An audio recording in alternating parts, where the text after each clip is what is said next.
Okay, I'm back with a quick little thing. This is actually part of one of the steps of the, I'm sorry my lighting is so bad in here. Hang on a second. Of the, this is one of the steps that you actually have to do. So when you're creating the peacock tail. So I've actually laid down the clear plastic sheeting. Now, I've told you guys kind of how to cut them to match your netting.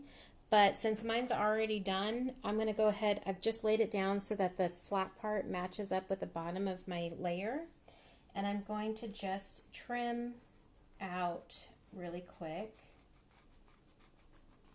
a sheet of this plastic to add to this layer.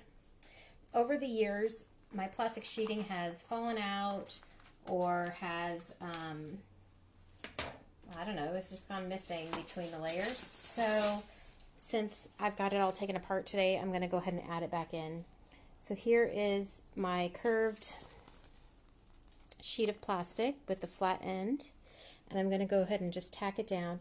The point of this plastic sheeting is A, you want it to be super flexible, and B, you want it to be in between each layer. So just one sheet, excuse me, in between each of the layers. And what that's going to do is going to keep all the quills from intertangling with the netting from the next layer or the layer next to it. Okay, so it keeps everything from tangling up. And I'll tell you, I've used this tail with and without the plastic sheeting, and it just fans out better if you have it on there. I'm sorry. It's not necessary. It still works decently without it, but you'll get a quicker fan out, and it just tangles up less in the folding and fanning portion if you have the sheeting to help everything just smooth through. Does that make sense? I hope it does. So what I'm going to do is with this plastic sheeting is I'm going to, it might be kind of hard for you to see since it's clear, but on the quills themselves, this last quill in the bottom, I'm going to put, line it up, and then I'm going to put a little dot on the quill of hot glue and stick the edge of the plastic sheeting to it. We don't want it to hang over the edge of the quill, so you just want it lined up with that last one. Okay. And then do the same across the way. Make sure it's all spread out properly so that I don't make it too tight. You want it as far as gravity is going to pull this apart is where you want it laid out. So that way as you glue it down, the plastic won't inhibit the feathers from fanning out as far as they can. So you want to make sure that that is completely fanned out. Oops, I need another glue stick. I've been blowing through these things. I use the little ones so they go quickly. Put another little dot on this far left one. And then I'm not going to glue it all the way around because that would create, because hot glue dries hard, that would create rigidity where we don't need it.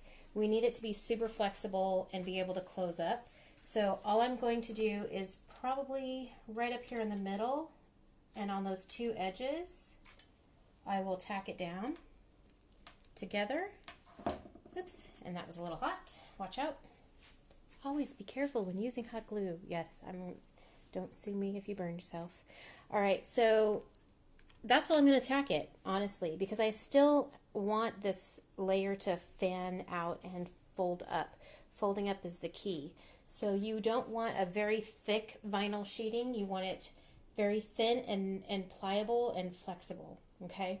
It's really just to keep it from tangling in with the next layer. I'll show you an example. Let me get my next one out here. These aren't really how they lay together. I have the back side down on this, or the front side down on this one, so this would be incorrect. It should be a bigger layer. But when this one lays down here, and your Chicago screw lines all your things up, it's going to keep the previous quills from tangling in with the netting of this next layer. Does that make sense? I hope it does. All right, so you'll need to do that anyway, whether you're creating it for the first time or adding in sheeting because you've lost it over the years.